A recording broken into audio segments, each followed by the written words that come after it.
Ik vond het goed jest en simmer op één dag en bij elkaar. Die hudde wien, het regenwetter van de maan, de droge perioden, de hege temperaturen van de middag. Maar ja, je moet de regenjas wel bij de hoorn houden.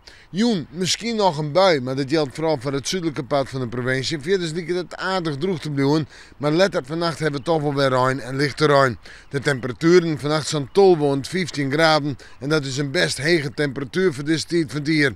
Ja, en dan de wind. Nou ja, die komt vannacht uit het zuidwesten en het westen mee. Krijgt er rond de wind betiden in het watergebied. Krijgt zij zo'n zon en nog altijd die kon ze op wind zitten. De waskoging van de watersporten bloed. Maar uiteindelijk is dat mooi niks aan. Meneer Petit, misschien eerst nog een beetje ruim, maar verder wordt het droog, komt de zinnen er eens even terug.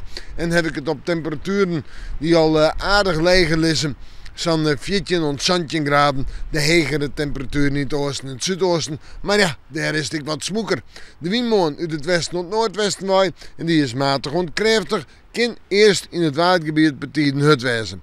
En dan op naar het weekend, het vooruitzicht. Sneeuw, een droge dag voor alles wat georganiseerd wordt. Een prima dag, nou ja, het is wat koud, 12 graden. Maar daar kunnen we ons in klaaien, er is flink wat zinnen en uit de windwaai viel het aardig gewoon en dan stiert ik net eens aan volle wind.